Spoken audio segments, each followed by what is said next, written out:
What is good, everybody? I think there's a catch going on or something like that. I'm just wait a few minutes and wait on the guest of honor. What's up, Sean? How you doing tonight, my friend?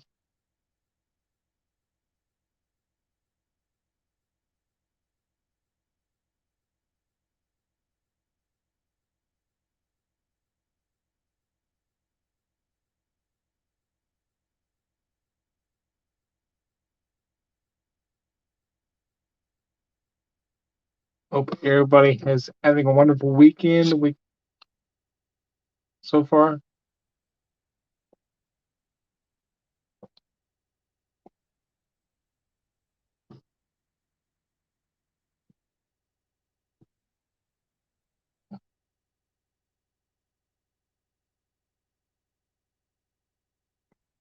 Sorry, I'm just trying to get situated. I literally just walked in the door, so bear with me a few minutes.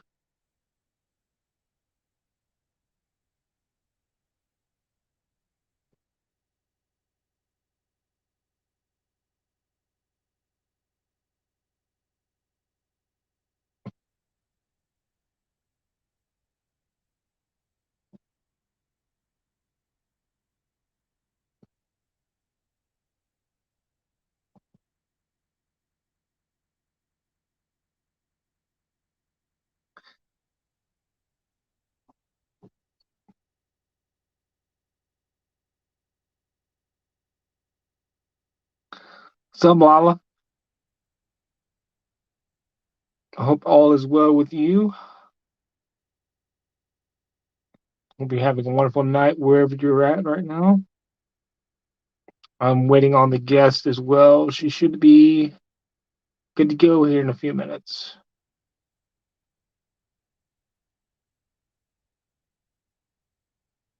So how's everybody's week been going on? Been going. Sorry, get a little tongue tied.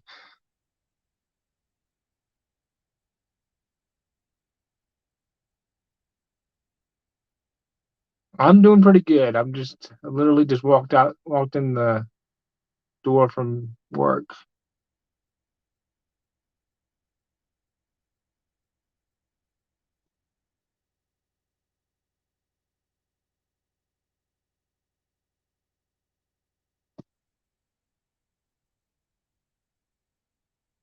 Yes, I'm glad it's Friday too. Tomorrow's my Friday, but it's somebody's Friday nonetheless. One day closer to my weekend, and that's been a crazy busy week for me as well.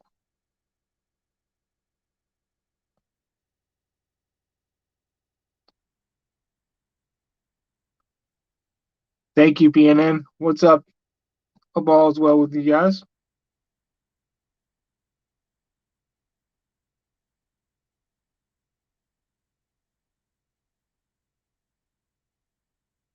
Glad it's the weekend.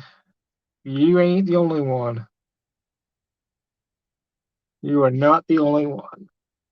It's technically not my weekend yet, but one day closer.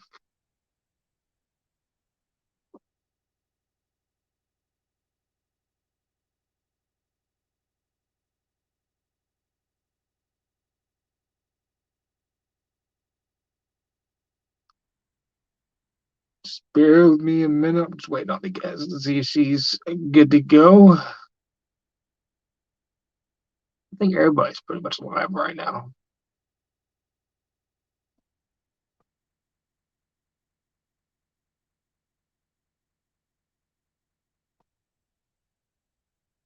What's up, Chris?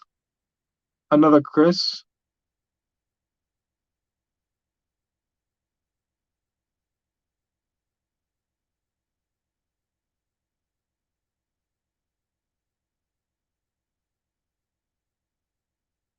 Hope all is well with you.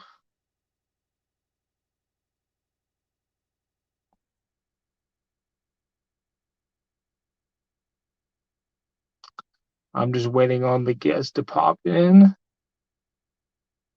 Guess I could turn that off. Friday, the weekend's already starting off crazy. I can see that.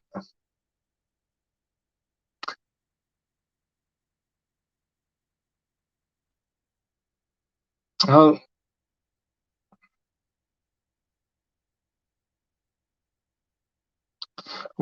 yes, Chris is a very awesome name to have. I'm biased myself, but I think that's the best name to ever name your kid, ever.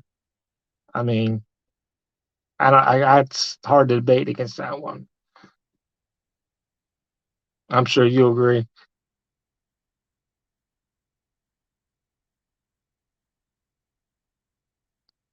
FBC. Who's FBC? I probably asked that before, and my ADD's already kicked in. I forgot about it.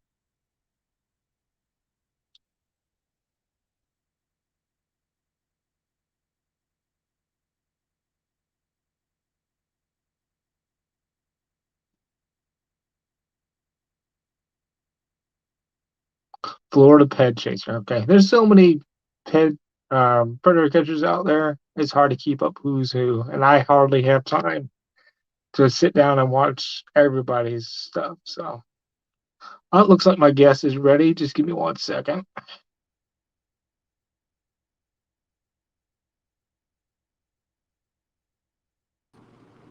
Yo, what's up?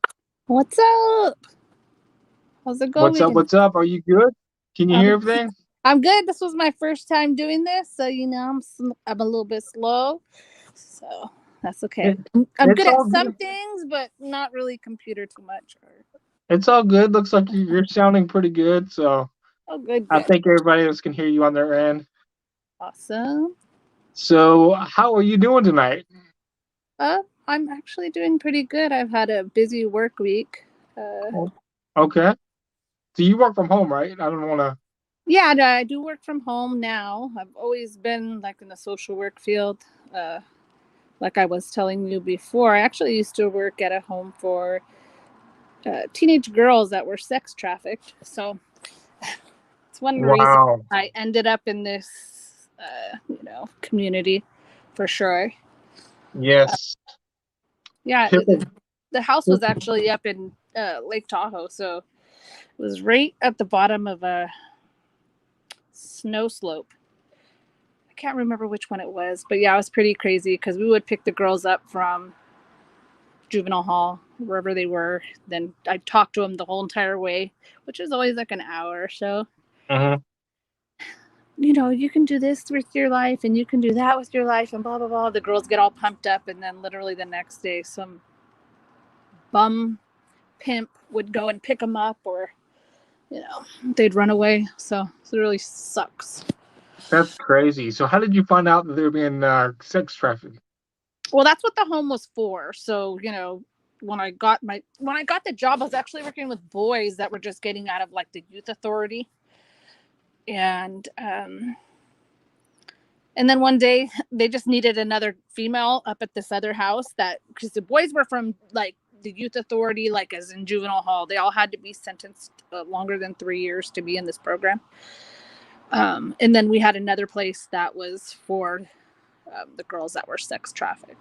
And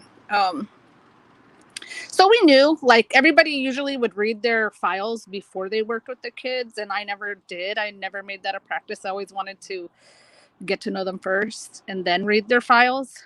Uh-huh. And one time, this girl, she was 13, she was from Fresno. Her mom sold her. What? Yeah, her mom sold her into being sex trafficked. So her mom would basically like make her money and pay all her bills by doing that to her daughter. She would pimp out her daughter just to pay bills. Yep. That is so. That's so I can't describe. Yeah, and Like, she I got want to say pregnant. something, but yeah, that's. It's amazing the stuff that I've heard. It's the girl's hair was so matted to her head too. Like she had Uh-huh. had her hair brushed in like 6 months, and her hair was just like a big dreadlock. And she hadn't had anybody even attempt to like try to brush it out or do anything with it. So Try to bathe her or. no, so I Yeah. sat there and brushed her hair out and talked to her, and she just wanted to sing and dance and laugh, and you know Yeah. probably trying to suppress all the trauma they've gone through too. Yeah. I can only imagine. I mean, how old were they? She was 13. Man, Yeah. a So 13-year-olds shouldn't even have to even worry or they shouldn't have to worry about stuff like that. They should be yeah, kids and no being, one should ever feel like they're not safe with their own parents, you know? exactly. That should be the person that's protecting you the most is your mom and your dad. Was the dad in the life or they just No, no. that's And crazy. obviously it was clear that the mom was like probably into that lifestyle. She was definitely into drugs, so I think it was more so like drug debts. But the mom was also, she didn't think it was abnormal. She didn't think it was that much of like a big deal. So If she's willing to do that, God knows what else she did. You know what I'm saying? right, right. I mean, that's the worst of the worst. Like you're should be protecting your children, and you're out there pimping your kids out. Like if you do that, God knows what else you've done in your life. That's extremely fucked up. Yeah, I mean, I've always known that I was like a blessed person and a lucky person. I have a good family. Um, and I have been divorced from my kid's dad for many years, like probably like 20 years now, a long time because I'm Hmm. 43. But so I had good families on both sides. They're traditional Mexican family. My kids are half Mexican, and then my big Irish family. So I always felt so blessed with family. I always had this like little, I guess, a veil over my face, thinking that everybody had somewhere to feel safe like that. Hmm. And a lot of kids don't, and they're born into a survival mode that we can't even comprehend. you know That's so. Did anything ever come out of that? Like, is she still with her she mother, or? stayed in the program. No, she mentioned like, I want to go back to my mom, and I said, there's so much goodness here for you. Like, you can do so many different things. You already seeing all this different stuff. You're seeing, Mhm. you're getting to experience something different, and I know it's a weird environment, and I know it's uncomfortable, and you are living with other girls, and they all have their issues, and some of them were like the type that want to be out there, and they're badasses, and some of them are like, yeah, like their mom literally put them in bad positions, or there's just, some of them were in the system forever since they were little. It's just another placement that they went to. So it's just like a whole it's a whole little pot full of people that have things going on, and it could really get on edge. More so Yeah, working with the boys though than the girls, even though it doesn't seem like that. But the girls would just like scream and break things, but the boys would like literally, you have to be a tough person to work with those boys, and I would yeah. get between them and be like, listen, no, it's not gonna work. So They try to fight, or they just, the boys, they would fight all yeah. the time, but honestly, I really worked with the boys. I used to work three 16-hour shifts and then one 8-hour shift. So I was basically with those boys from like 7 in the morning till 10:30 at night all day. I would go to school with them. The school teacher was a correctional officer. So Mhm. I'd just go to school with them, and I would always be so amazed that so many of them are so smart, book smart, and they've never had anyone like encourage them or Yeah, want to teach them or even notice that they're good at math and they're good at these things. And then me sitting in the classroom with them every day, I'm like, you're so good at math. Why are you always getting in trouble in class? Like, you could do this. You could dust all these guys that are in high school. You're in 8th grade. You could, man, you yeah, could be doing their homework. Like, come on now. But, they have no, um, it's just sad. I can't explain. They just have no, like, I don't want to say it's home training, but it is almost like, it's not home training, but they've never had anyone encourage them or believe in them, and that's No really positivity in their life. They've right. got no positive influence in their life to say, hey, you can do this, you can do whatever you want, especially at that age, man. They need all the positivity they can get. They need all the people that could be like, okay, I believe in you. You could do whatever you set your mind to. And it's good that you were at that outlet because you were with them for several hours out of the day. So Uh-huh. you were that outlet of positivity for them. Yeah, I also worked at a homeless shelter. I don't know if anybody lives around Sacramento, but it is in Sacramento. And it was a homeless shelter for women and children. I worked there for 12 years. Yeah. Okay. Um,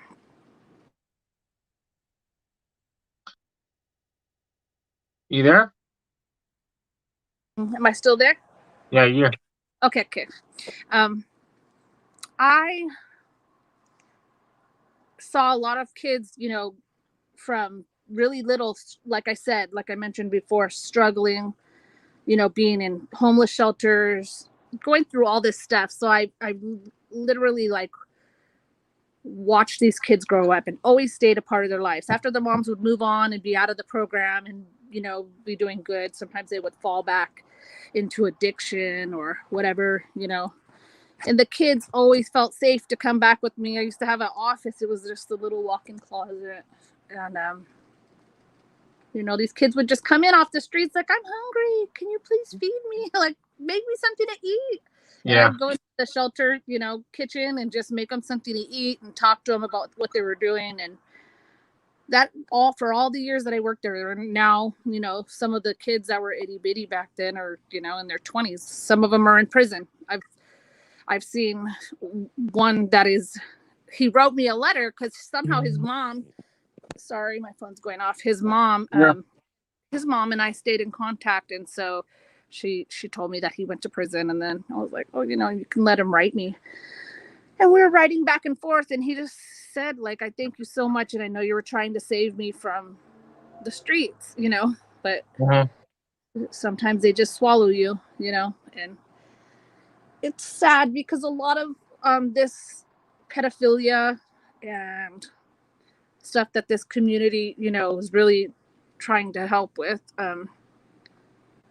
is like in some families so deep, that Yeah.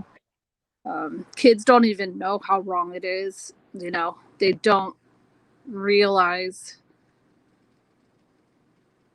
there's How still messed a up it is. stigma that people like are not going to tell on their uncle because their uncle's going to get mad and they're not going to have a place to stay because they're staying with their uncle, but their uncle's touching them and they're not going to tell their mom because they don't want to be homeless. Like it's Yeah. it's deeper than we, us lucky and fortunate people even know, because we've been blessed with good families. Not everybody, but we're obviously adults that are functioning, that are of sound mind, good people. So obviously we've had some um, nurturing and encouragement, Yeah. that Yeah, and that a then lot. in Sacramento, just to let you know, they said that you've been a huge influence on a lot of people's lives, and we're going to go into details, just all your stories, because you've got a pretty extensive story. When you were talking to me the other day, Yeah. what got you passionate about doing what you do? Well, I mean, I was a young mom. I had my son when I was 17. So it's been me and my buddy. He's 26 now. He's the only one of my three kids that is still here. And I hope I mean, I know this sounds bad and you always want your kids to leave, but I mean, he's my only one. So I'm like, okay, you can stay for longer. I don't Okay. mind. I don't really want to be by myself. My youngest daughter is at UC Davis. And then my other one, she actually lives close to me, but still, she doesn't live with me. So it's different. So basically, I grew up fast. Mm-hmm. Um, Not because anybody forced me to. It's because, when you're that age, you think you're grown. When you're, 16 years old, you think you know everything. It's like, oh, man. Exactly. I'm just fortunate enough to have had a mom that was like, well, guess what, girl? You put yourself in that situation and you're going to have to learn how to handle it. So, I'll be here for you as far as, support, but you're doing it all by yourself, and that's what it is. So So you had to grow up pretty fast, being 17, and you were pregnant, right? yeah, I mean, I told myself too that I was not going to, graduate late, and I wasn't going to not graduate. I was going to graduate no matter what. So, I did. I graduated with my son. I even held him and walked across the stage. So, And that's crazy though, because being a mom by itself is a full-time job, but you're going to school and that. My mhm. hat's off to you because you've got seems like you got a pretty good head on your shoulders. Because a lot of people at that age, they would have dropped out of school. No telling where they'd be right now in their life. But it seems like you got a good head on your shoulders that you went through all The that. one thing I wanted, I was, my mom was a young mom too. So that's the thing. Um, a lot of things that happen, like in our lives, you can kind of like almost mimic. It's not that I took after my mom. My mom was 15 when she had my sister, but you know, there's a lot of things. That's what really scares me about this community when you watch it. Like you see how deep pedophilia. It's to me, and I know I may completely be wrong. It's just my opinion. Mhm. It seems like it's kind of like a mental illness to me. It's like a mental illness that is. It could almost be like hereditary or something, or it's happened for so long that it's like ingrained in people and that it's just normal behavior, which is disgusting to me. Do But you think over time people have become more desensitized to it? Like it's not, how like maybe 10, 20 years ago, maybe, I don't know, people were able to get away with more, and then now it's not as, you know what I'm saying? I mean, the thing is, like back when, how old are you? I am almost 39. I'll be 39 in April. Okay, yeah, I'm 43. So um it was like so taboo. It was like no one wanted to say anything. It was like really, really gross. I don't know if it was Um, because of my age, but it was really like a scary thing, and I was always like freaked out by it. Or and people, it was always like people didn't say anything, and then even if it happened to somebody, no one wanted to like advocate about it. No one wanted to um, speak about it or talk about it because it sadly, the child that gets abused, people look at them differently. yeah. Back then at least. I mean, now I think it's different, and I think it's great that there's all these different channels and all these different people doing this, because I mean, it's gonna eventually hopefully decrease the amount of people that are ballsy enough to get onto an app and just talk to someone that's 13. Like, there's a great chance that somebody else is going to show up to your door, Yeah. and it's not going to be an 11-year-old. So, maybe that will, do something wrong. I think you hit the nail right on the head. Just back when we were growing up, it was taboo. Sean put it out exactly. But talk about stuff like that. We didn't talk about sex. We didn't talk about Uh-uh. things like that. It wasn't like in my family, especially growing up in an extremely Christian home. It was not talked about. So that in itself, like nobody talked about anything like that. So if you had something like that happen, it was swept under the rug, so to speak. And Uh-huh. even then, like if something happened to a female, it's a lot better than what it is now. But I Uh-huh. feel bad for you ladies because they always want to put the blame on you ladies. Like, okay, you must have did this. What did you do to provoke? You Right. know what I'm saying? Right. That's true. That's exactly what it is. Even if say for instance, if someone really did meet a child online, right, and the kid really was 11 and they made a fake profile, they would then blame you. Even see people say that when you know Mhm, any of these channels are talking to people, like, oh, well, why would an 11-year-old? It's like, because we did shit we were not supposed to be mhm, doing. You know what? We were trying to exactly. figure it out, like you said.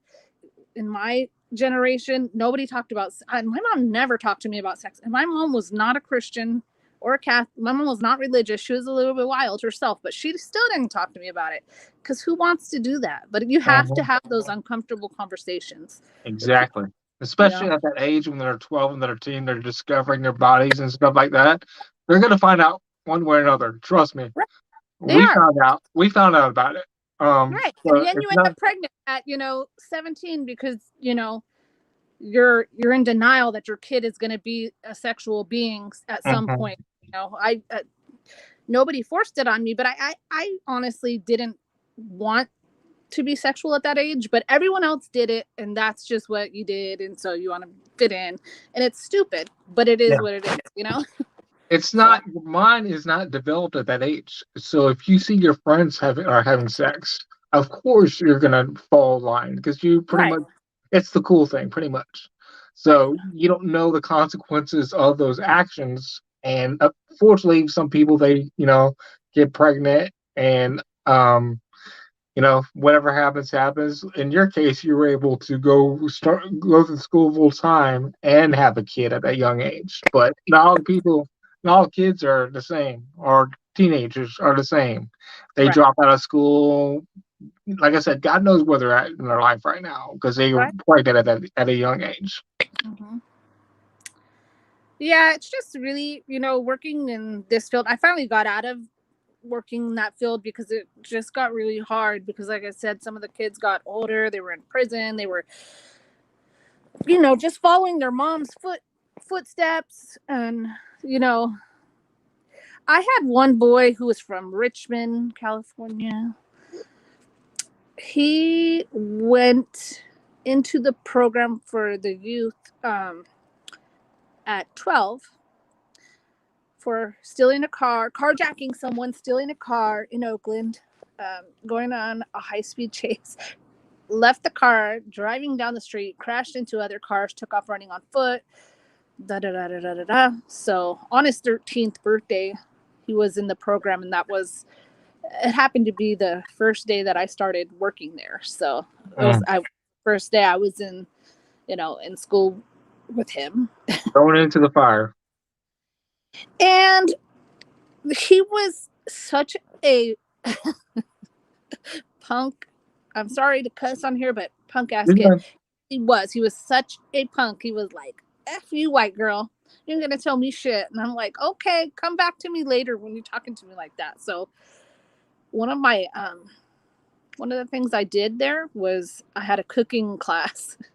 So I would get the boys to make the menu for the week, and then they would make their favorite whatever they wanted to make for one day, they would. Mhm. And so he was like, white girl, you're not going to be able to make my meal that I like. I'm going to have this, that, and the other. I said, okay, bet.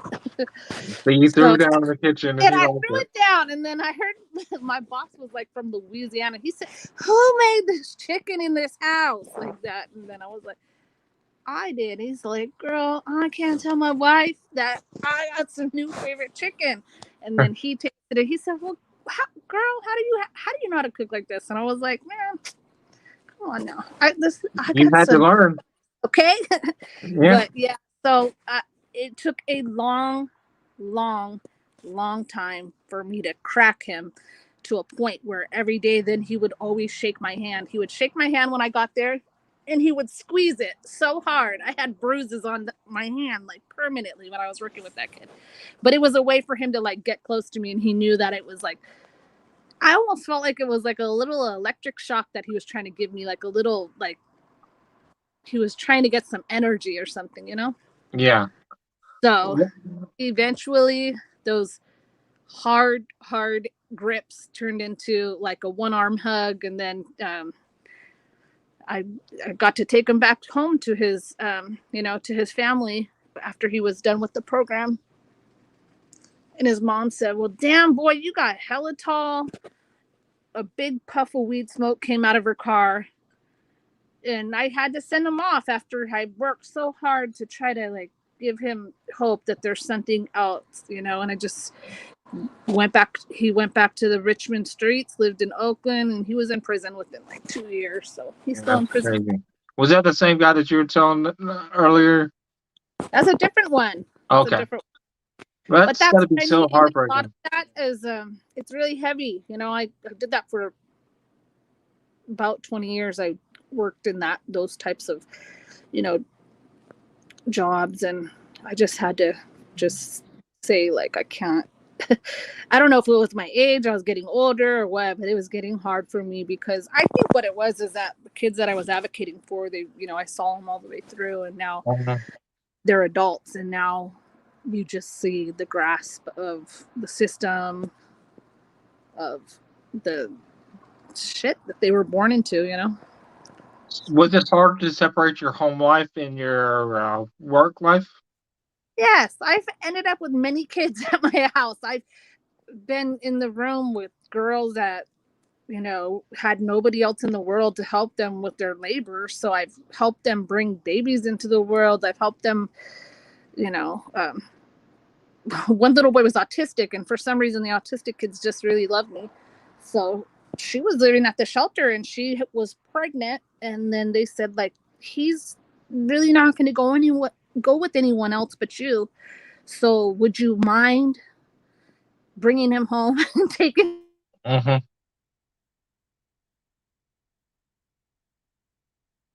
mind? So I can't. And so I did. I brought him home, and he stayed with me while his mom recovered in the hospital because she had nobody, you know. And yeah, so I mean that, and I've had a mother call me in the middle of the night saying that she didn't love her kids anymore, and would I take her kids because she doesn't want them? And Yeah, I'm like, oh man, it's 2 o'clock in the morning, but yes, I can take your kids. So that's let me go get crazy. them. So Just a lot out of of the things blue, like that. out of the blue at 2 o'clock in the morning. I don't love my kids. Can you take them?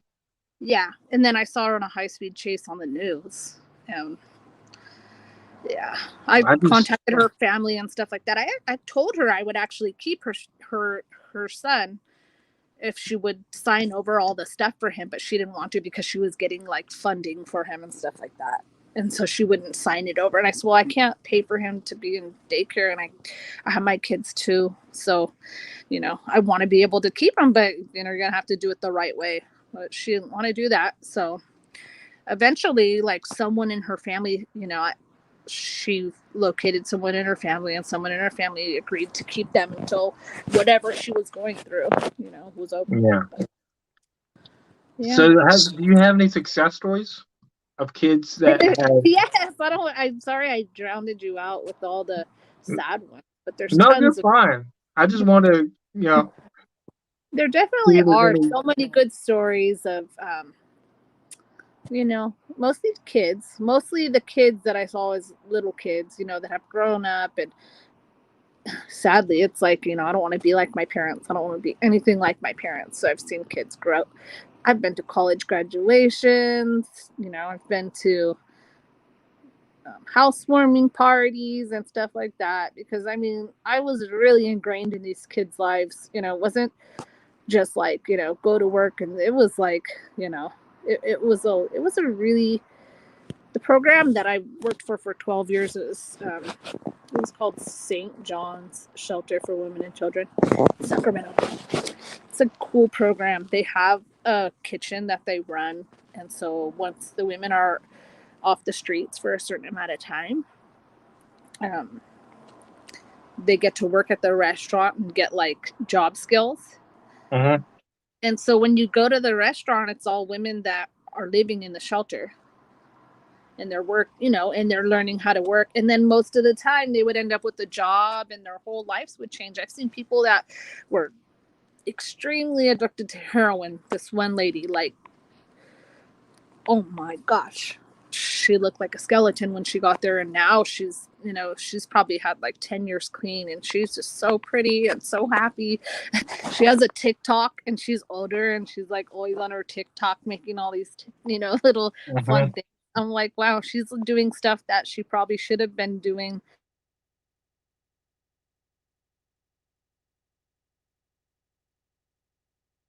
and you know, wasn't enjoying her life. So sorry, my phone keeps ringing.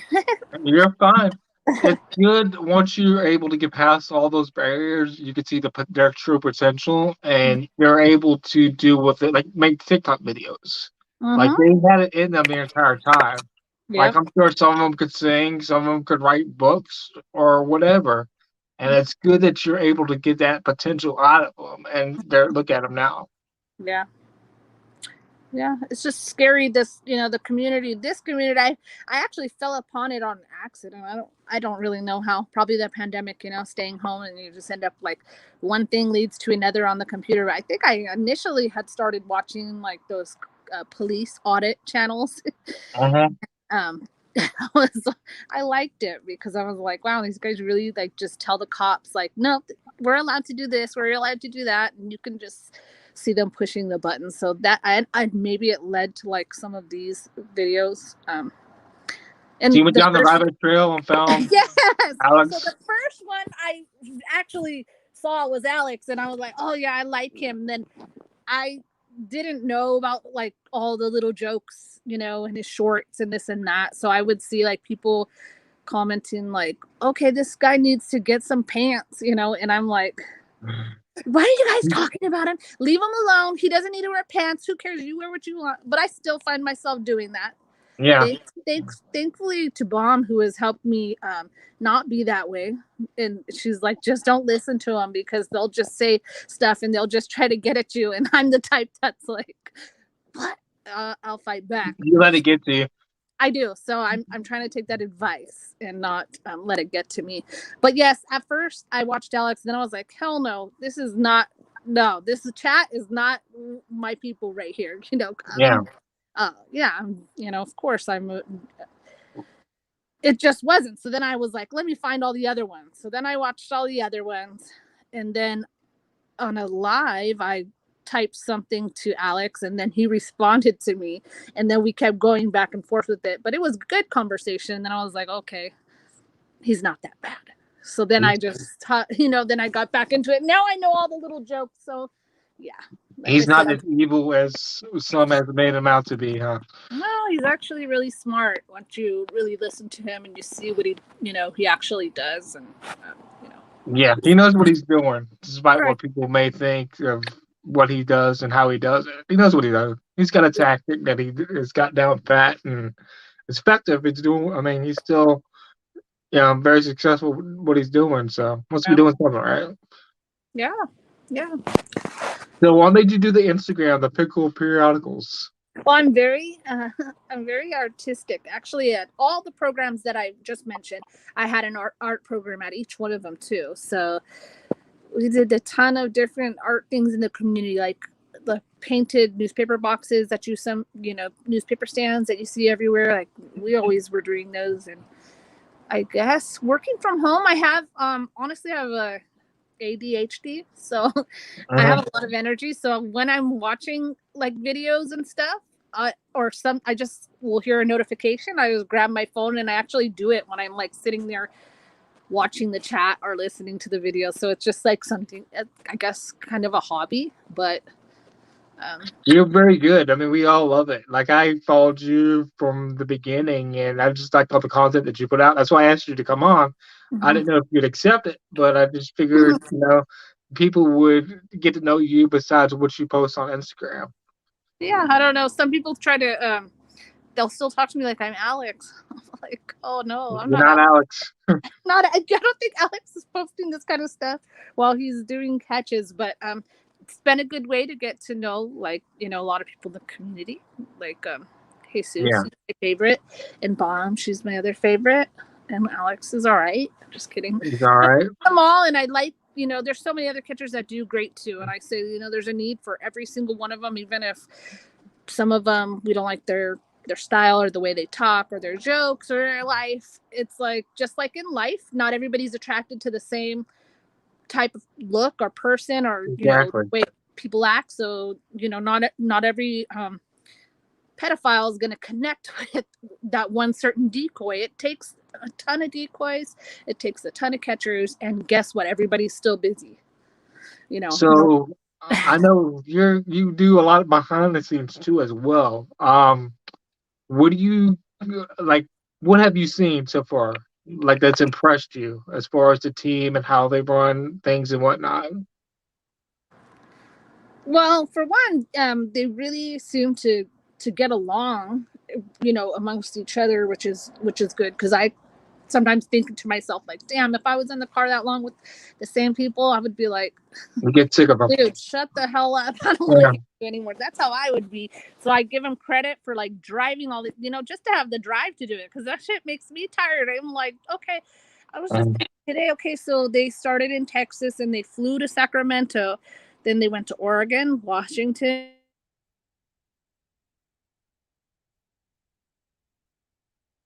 They're back in Nevada. So Your phone keeps going off the hook. You're one busy woman, huh? I don't know. Well, it's just like a short amount of time that I get phone calls, but so yeah, the drive to actually do it, and the ability to really just not really listen to the haters. I know that people always say that Alex is the one that starts all the drama, and there's so much shit, but I think he has I don't even really think it is. I think it's just something to say to kind of stir up high school bullshit. yeah, for no reason. It keeps everybody looking at their channel and this channel and trying to figure out what's really going on, but it really is, I don't think, much of any substantial. What's up, bud? So yeah. So what did you see You your assumed Instagram? it was a guy. Oh yeah, I'm the girl. Thanks, Terrence. You know who I am? What's that? I said, does he know who I am? Because he said he thought I was a guy, but no. Yeah, I think there might be a misconception. No, I don't think people really know who you are. There's some that's starting to realize it. Like I put two and two together on One Guy Wednesday whenever you commented something. I was like, oh, that must be the Pickle Periodicals person. Okay, that makes sense. But yeah, people are slowly doing that, and I like them to figure it out that way. So we won't dox your name or anything like that. You guys figure it out. Yeah, but I'm really down for like everybody. I want to help everybody. I want to, I don't know that, and I've told Bomb this a million times. Like I could never be a decoy because I'd be making all these guys buy me everything, and I'd be taking all their money and then make them, and then I would expose them, and they would be broke. But yes, so I leave it up to the professionals to do that, because. Yeah, it's very disgusting to me. It's very sickening, and I'm very happy that because my mom didn't talk, about all this sexual stuff with me, that I was really open with my kids. we learned what not to do from our parents. Like I said earlier in the interview, when we grew up, sex wasn't a conversation. Like it was, all the stuff was taboo. I think more and more awareness about that stuff is being made to light. So we know what not to do from our parents' mistakes. Right. And hopefully kids are going to be kids, teenagers are going to be teenagers. They're going to, like you said, think they know everything, but at least we're doing it on our end. Yeah. I mean, and as adults in the community, it's really our job to listen to the cues of the kids that are around us, even if they aren't even if they're just kids in your family, at a distance, or if a kid needs help, or, even if you hear something weird, if you think something weird, it's really our jobs, all of our jobs to make sure that the kids in our community are safe in whatever way that you can.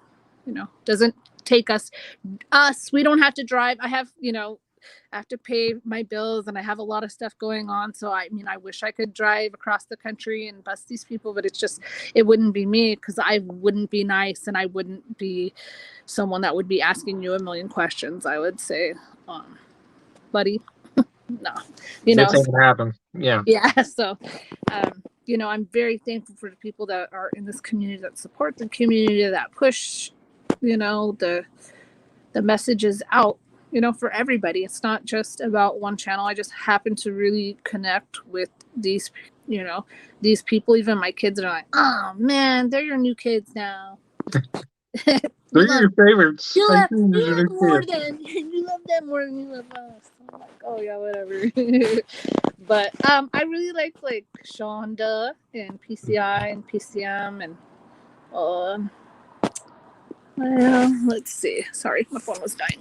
I like Shonda, them, and Alex, and Creep Spotlight. I like that one too.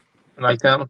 So have you thought about doing decoy? I know you mentioned it earlier, that I you? I thought about it, but I don't know. I'm not. I wouldn't be. It would be hard for me to be nice if I could be a really mean decoy. If I could be, I saw someone that like that, like a man like to be treated like shit. Like, yeah, I can be Mhm. a decoy for that. I will treat you like shit. I will definitely do that. But I don't know. It's so hard to listen to all that. Exactly. It And is. the process, especially with doing what you've done for so many years, I'm sure you've had to deal with enough as it is whenever you had those situations happen, with the kids being pimped out and whatnot. Um, like I said, I'm sure you've done enough in your lifetime to experience all that. Yeah, I would definitely do it. But my favorite catches, my personal favorite catches, are the ones where they speak with the people for a long amount of time. Mhm. When they really have like the long conversations and you really hear the person and how disgusting they are. You hear it and then you get to read the chat logs and you're just like, this is sickening. It's disgusting. And it's happening. Obviously, see all these people working full time, devoting their entire lives to this, and they don't stop. They're every day they're getting a catch, multiple catches a day. That's sick. There's something wrong.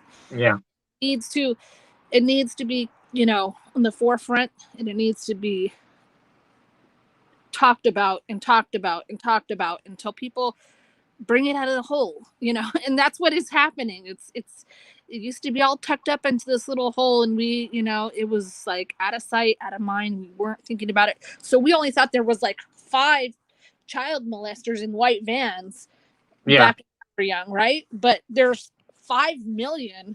They come in all shapes and sizes. They do. They do. And it's Like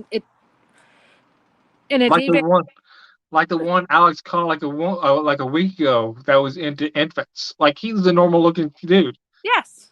He doesn't have a lot going for him. Like he didn't never took initiative to get a job or anything like that. But if you saw him down the street, you would think he's a normal looking guy.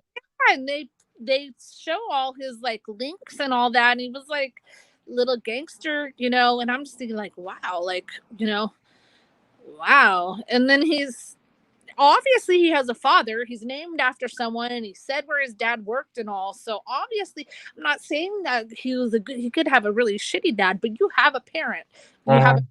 so, you know, it's crazy because he's 20 years old, 21 years old, and full blown Yeah, pedophilia already. Like, sick.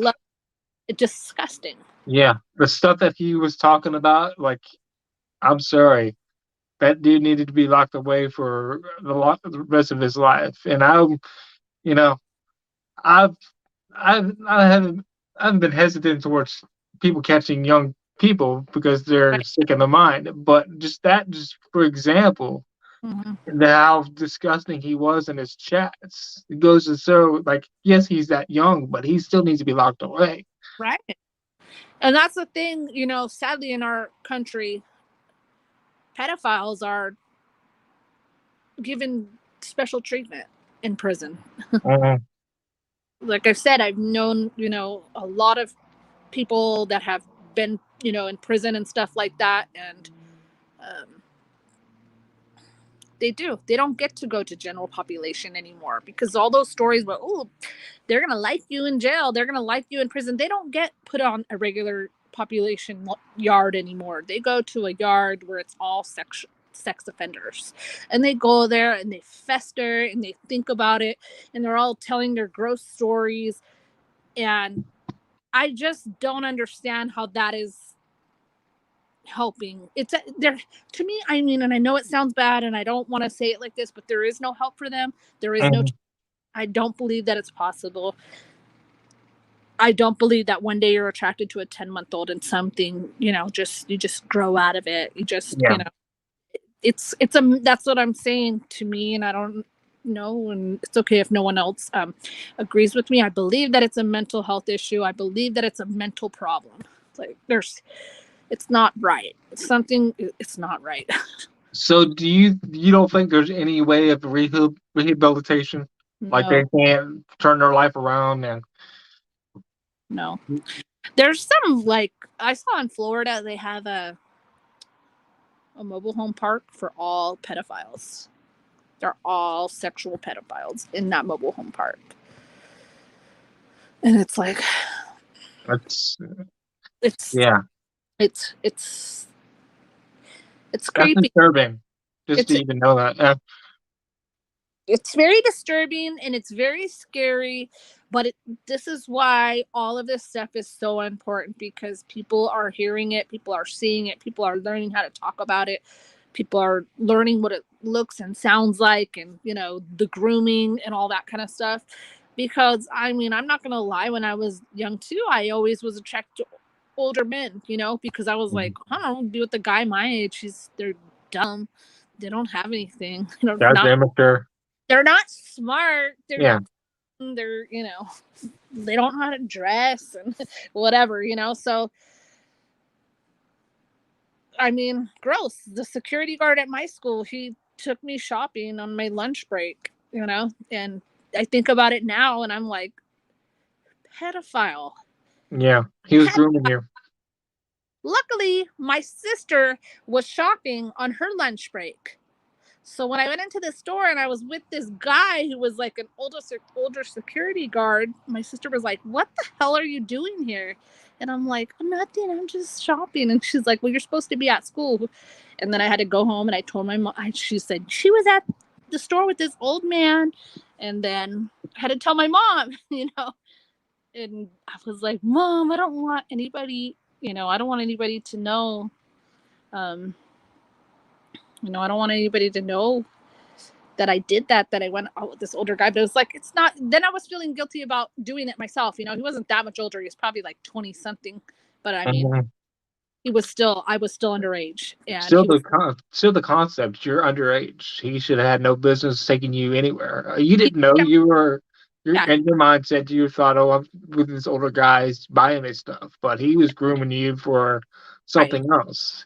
That's why when people have kids, they need to know, and they need to put those words into the vocabulary with their kids. Like, grooming is real. It's something. That man was a security guard at my high school, and he was taking me off of campus to go shopping on my lunch. That is a pedophile. That is Mhm. grooming.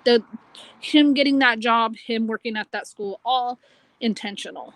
You He know, had access to you and all kinds of other kids. right? Who else? Who knows what else he'd done to other kids besides taking them out and buying them stuff? You know what I'm saying? I mean, I have to believe in a higher power, because my sister was shopping at that same store at that same time, and I walked in. So I just have to think that um, someone was protecting me, Yeah. some protecting me. So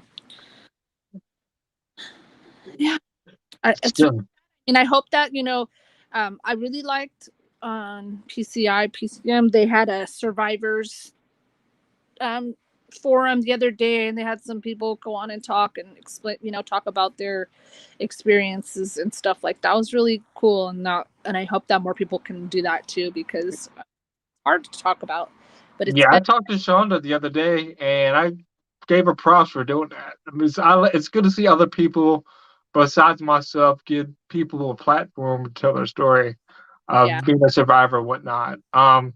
Especially with her, the PCI, PCM, they have a much larger platform. So they're able to get all kinds of people that I wouldn't normally be able to get. And for them to, be brave enough to tell their story, like I said, my hat's off to her. I hope she keeps doing it. yeah. You too. I hope you do Thank too, you.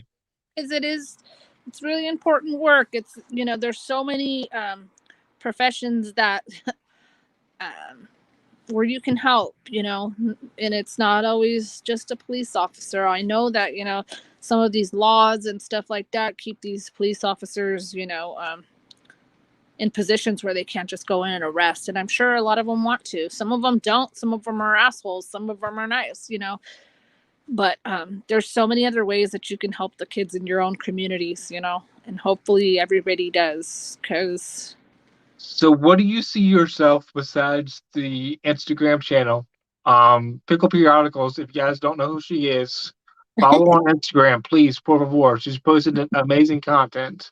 Mhm. I just want everybody to get to know her besides what they see on Instagram. But what do I'm you see? No, sorry if I've been you rude to any deserve it.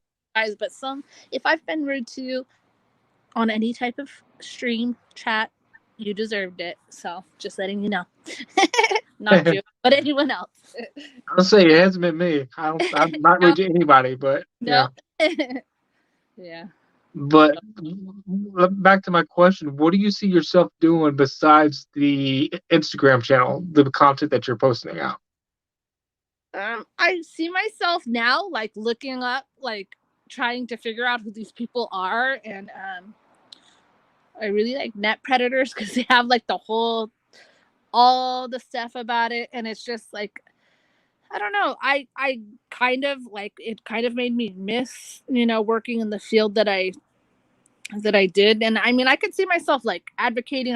I went to like so many schools and so many prisons and so many places talking about the programs that I was a part of and stuff like that, and I've always been like in the community talking about how people could help with homelessness and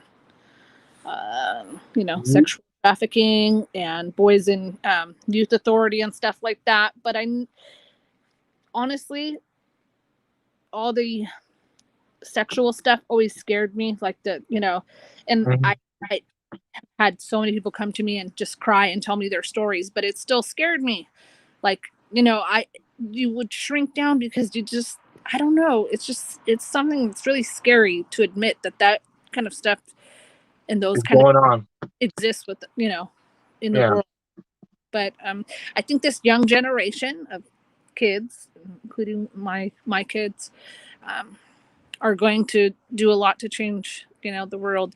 If I had $1 for every time someone said, "I can't believe Alex is 21 years old," I'd be Yeah. rich. We'd all be rich. But he's 21, and imagine him in 20 years from now. Exactly. That's what I tell people because people give like they didn't watch this stuff like 2 years ago. They did, and they gained that from him. Like Mm-hmm. oh, he's immature and stuff like that. He was 19 when he started out. I Mm-hmm. mean, I was immature when I was his age. You still trying to figure yourself out and you're still going on your own. He's grown up a lot over the couple of years that he's done this. There's still areas we all have areas that we need to grow. Hey, But like you said, imagine what he's going to be doing in 20 years. yeah, yeah.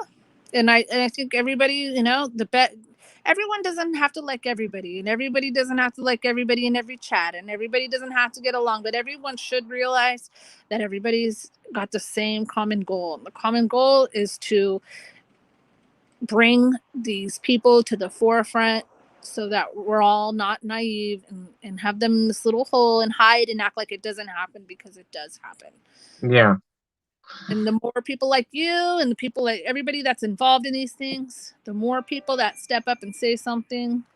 I'm 43 and I'm immature too because, like I said, I had my kids when I was young. So there is a part of me that's still like young. And sometimes I'm like, I feel like I'm the same age as my son. Like, we're both 26, dude. yeah. No. I'm almost 39 and I'm immature at times. If you haven't seen some of the stuff I posted, I'm immature at times. I'm goofy. So, Oh, I appreciate it. And I do, a lot of people don't understand Alex's humor, and his stuff. But honestly, if it's your entire life and you live that life and you drive all the time and you devote your entire life to it, you have to lighten up somehow. You have to have some type of humor. You cannot expect someone to just want to have the darkness. There has exactly. some light. That's And why that's, Bomb's brown. Bomb keeps the light, shining in all the time. So I'm not giving out her name, but I can assure you that's not Smashley. I'm I, not I Ashley. can assure you that much. Actually, just if you were any chat today, she just told. She just said, and I'm not trying to do this, okay? But she just said, "Why do you tell jokes in all your?" I saw that. Yeah, Yeah, I saw that. and I'm like, why? Because he can, because it works, because and I don't, I feel like I'm a little like stepmom to Alex. I'm always like looking at these people if they say something about him. I'm like, I don't know. But Bomb, who is younger, she is actually I have a daughter the same age as Bomb, and she continuously tells me to just ignore them. So I'm trying to follow that because that's not something that I've been good at. So She's been around enough to know what to do, what not to do. She's giving you pretty good advice, and I can tell you after my first-hand experience, like she said, just don't let them get to you. yeah, Just let them be them. And I saw that. I didn't respond to her because exactly, I know what camp she's from, so I'm not going to give him yeah, any ammunition whatsoever. yeah. Um, Lord knows he needs enough, but No, um, yeah, like I said, I wouldn't even entertain responding back to her. yeah, no. But I did say, you know what? He's funny. That's why he tells the jokes. Yeah, He's funny. Okay, so don't put more on it. Everybody is valuable. Everybody is needed. Even the trolls that are crazy and annoying. It's like fine, but you guys are here on time and all the time. So keep it coming because guess what? That pushes things out for this platform further and further out, and that's the goal. So whatever. exactly. And we're all different. Like I'm not this. I don't have the same personality as you. You don't have the same personality as me, and that's fine. That's Alex's personality. He's Yeah. funny. He likes to crack jokes. There's Mhm. nothing wrong with that. I mean, he's serious. He's a lot more serious now than he was back then, especially when getting to the point of getting the predators to admit what they've done and give them more detailed information. But that's just who he is. Like, why are you questioning what he's doing if he's not if he's successful what he's doing? Pretty Right. much all I can say. Yeah, if you never had an arrest. I mean, he's gone to how many different states? He got an arrest in Oregon, in Washington, and in Idaho. So, and those are, he's visited two more states, and I mean that's pretty damn good. So, Yeah, obviously, his jokes part of if you don't realize that those jokes are like part of the Vaseline that makes him squeaky and gets him in all the crevices, then you're dumb. I'm sorry, but it's a tactic that really works. He's good at what he does. I like his little team of people, and they've been, they've had their arms open to me, and made me Ex- comfortable. yeah, especially like what he's doing. He's trying to get him to lighten up a little bit. Like he's trying to get them to open up and give them more information by telling jokes and trying to lighten the mood a little bit. Who Like can keep they uh, know what they're doing is fucked up, but they're spilling all his beans while you're waiting for the cops to come that are slow as hell. Even sometimes you see Alex say like, "Okay, yeah, we got to go back to the car," because he really doesn't have anything else to say because he's said it all. But uh, sit there and they wait. It's like you don't see people opening up 2 hours to someone when they're just attacking you and being negative. They're not just, people will chime in and they'll see him say like, "Oh, I had a 14-year-old girlfriend too," and then they're like, "Yeah, he's a," the next time you see it, if someone only sees that little caption of um a video and then that's all they bite on, they'll say like, "Oh, he was also with the 14-year-old." I'm like, oh my god, people, it's like take yeah, the give it a moment and really look at what he's doing because then you'll appreciate who he is. And he has a very good crew of people that support him. And I think they all have nothing but good things happening. And I'm happy they're all around. And I'm happy that all these other, groups are around because in our time, we weren't doing this. I mean, we didn't have the capability to do it, so we didn't know that all this darkness was there. A lot of with other things too, like police brutality and stuff like that, you didn't really know that it was such a problem because we didn't have cameras and we didn't, exactly. We you didn't know have that technology yeah, back when we were kids. we didn't. So again, it's a good thing. So you've done this for 20 something years. What have you gained over that time period as far as like the technology and the way that we could catch them and whatnot? What have you gained over those 20 something years? Well,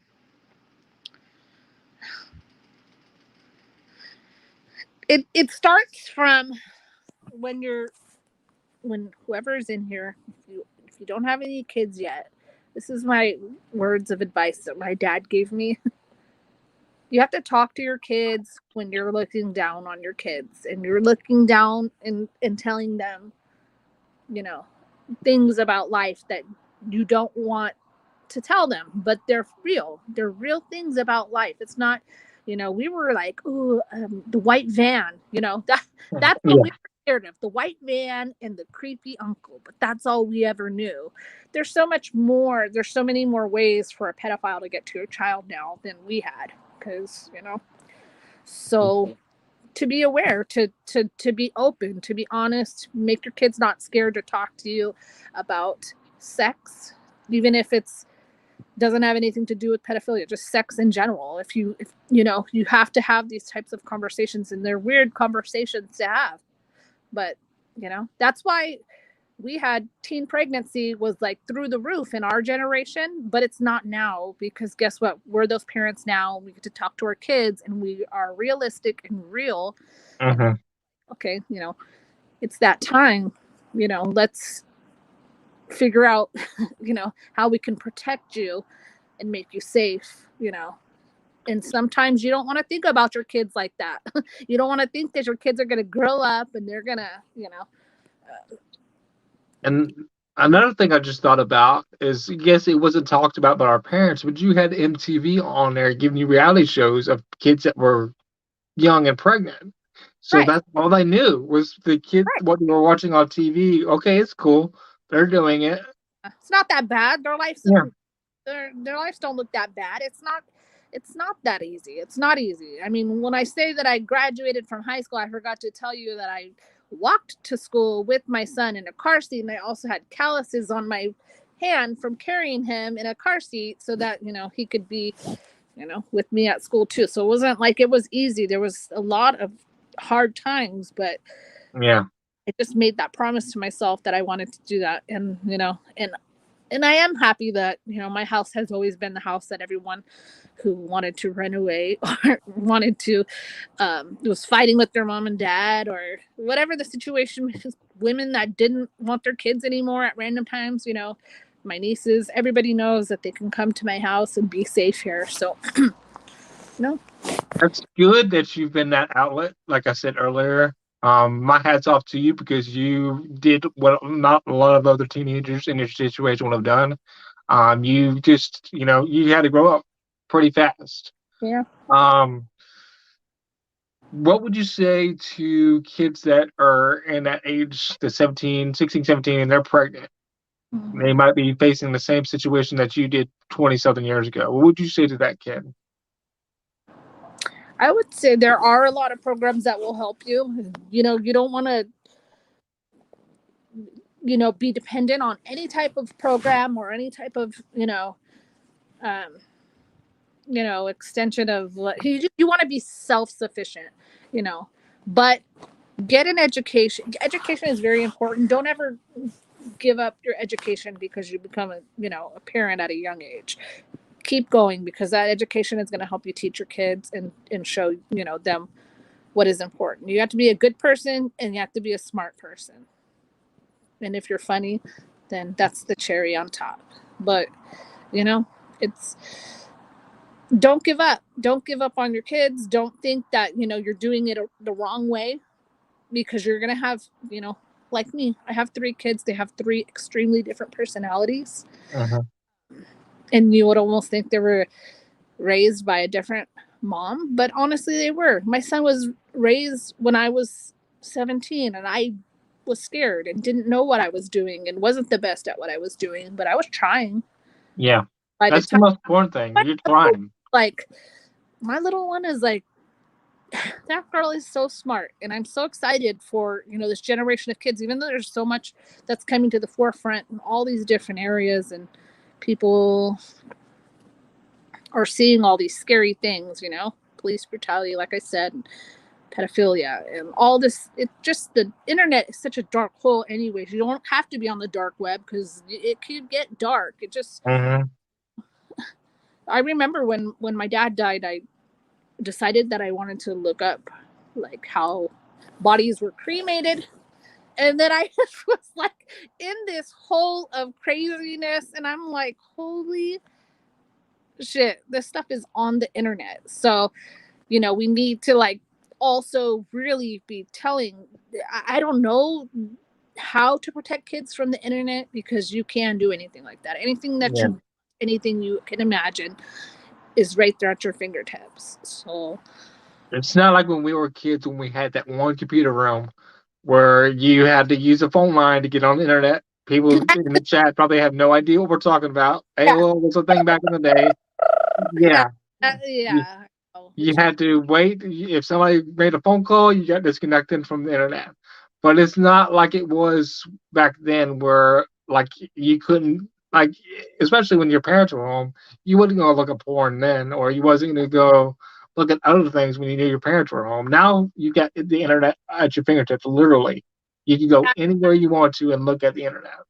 Pedophilia and pornography. Pornography is a huge thing on the internet too, and it's disgusting, and I don't like it, and I think it's scary, and I that's a whole nother thing that there's nothing that we can do. We can't stop people from liking what they like, and not the Mhm. people that like kids and people that like pornography. But you know what? It just starts with you. Be a good person, do the right thing, reach out to people when you can, be a safe place for someone. Be a safe person for somebody. Exactly. And that's not a lot of talk about, not talked about a lot. What's your opinion about pornography and pedophilia? Do you think that opens up the door for pedophilia, or what is your opinion about it? Yeah, I think it's a dark hole. I think it's a dark hole of dehumanizing people. First of all, that's how I think of like pornography, is just it takes I kind of it's disgusting to me. Maybe maybe when I was a little bit younger, or maybe wild or something, you might have someone that you knew you didn't have a future with, but whatever, you just were having a good time. But I mean, I can't imagine, like, I don't anytime I've ever seen pornography, I thought like, damn, who are their parents? I feel bad for their mom and dad. That's what I Mhm. that's what I think. And then I'm like, you know what? People that get into that were abused. People that get into that were not taught that, to value themselves. They're sad. That's what I think. And then that's how I see it. And most people, like, if you're into porn and you think it's great, you're watching it, you're enjoying it. If I see it, I'm like, oh my gosh. So I wonder if they had their mom and dad in their lives. I wonder if they, you know, and Yeah. that's how I feel. I feel it's sad. I feel it's gross. I wish it didn't exist. I wish that there wasn't a market for it, but there is. And I do think they can go hand in hand. I mean, everybody has their thing that they're into, and unfortunately, some people are into kids, and that's very scary. But the more that you talk about it, the more that you talk to every child that's in your life, and Yeah. make them feel comfortable to talk to you. Because some people aren't going to tell their mom, so and so, your brother touched me, but someone might tell their aunt, or someone might tell someone like their mom's friend, who will then tell their mom, instead of that child having to tell their parent themselves. You might be extend the branch and be that person that makes the child feel safe to open up to you. Yeah. I posted something on my Instagram a couple weeks ago. I think Alex shared something about the Pornhub industry, like the percentage of people, the kids that are, into sex trafficking they post their videos of Pornhub. That's crazy to think about, like the percentage of kids that, you know, are being sex trafficked. They just post their videos out like it's nothing, and how easy it is to access that child pornography through that. Yeah, I actually, the way that I even talked to Alex on um, Instagram in the first place, we was because after that one catch that he did, Mike, the guy with the ugly ass shirt, and I know you guys know what I'm talking about. It had an eagle, the blue shirt had an eagle and the American flag and all of Yeah, this. yeah, yeah. Okay, I know you're talking about. Yeah, Yeah, that guy. Um, After I had read this news article about it, I looked and found his name on Instagram, and I saw him talking to more kids after Alex had already caught him. exposed him. And so I screenshotted it and I was like, Alex, isn't this the guy that you just caught. like Yeah. a month or something like that? And he just responded and said, bet. And I was like, okay, that's all, and then and then I said, should I do something? And he said, no, you don't need to. I'll take care of it. So when he was on that other road trip, he did, I think he talked to an investigator or whoever and then shared that information, and he was arrested because he was out on bail. Yeah. Like So, he just went right, didn't even think twice about it. Just no. went back to talking to kids. He knew. That was another rabbit hole that I went down, even on Instagram. I didn't realize, because people do say Instagram is so nasty. Instagram is this, and I'm like, well, I only see like my mom and only like a little snapshot, I guess, of people on Instagram, because I don't add everybody, and then I looked I don't at know if he that touched it. side, and it was crazy because there was little tiny kids and all these people were commenting on their pictures. The picture that I saw was a little girl who was probably about 10. She was sitting on an elephant and the trunk was up, and it was filthy, disgusting, gross comments by all 70, 50, 60-year-olds, 40-year-olds. Nasty and gross. And it's Creepy. disgusting. Yeah. So, yeah. That's just sickening. That's the kids that, Yes, Terrence they're innocent. did. They're, their photos are being commented by those 70, 60-year-old guys that, that's crazy. And all these men that talk to multiple decoys. So that it's not like, oh, I accidentally like fell upon this girl and she was 13.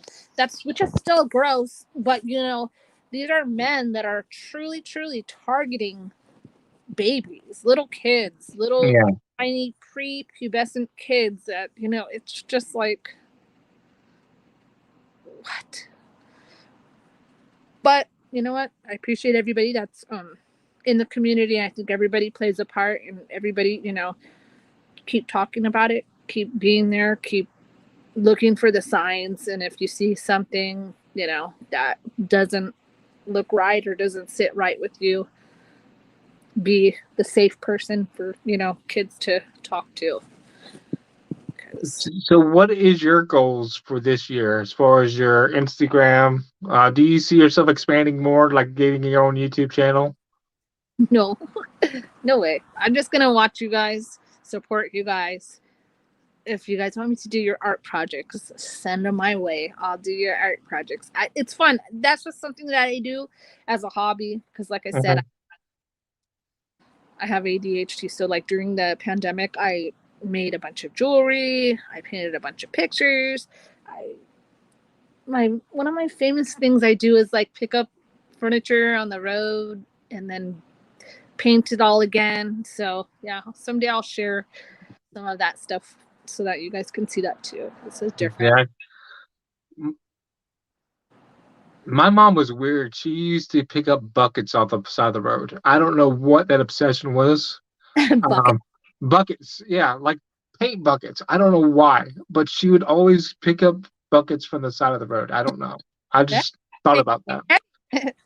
Well, my best thing that I picked up was a big, huge chandelier, and I took all the pieces off, put them in the dishwasher, had all these pretty crystals, and made tons of crafts that I actually sold too. I've sold stuff of mine, like different types of art and stuff like that. So, yeah, I just, I'm going to continue. What I'm going to do is just be a safe place for people to come and know that someone's going to listen to them.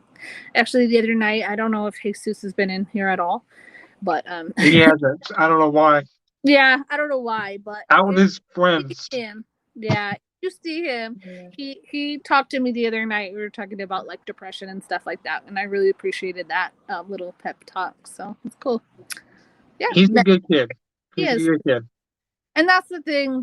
All those kids are good kids. They're they have good intentions. They're funny. They're doing great things. So I'm proud of that whole little crew. of people because they're going to make the world a safer place, and that goes for a lot of the other catchers too, and other channels and people like you. It takes a whole village to um, keep people safe, and that really is our job. Now that we are exposed and we know what is out there, it's up to us to make the world a safer place.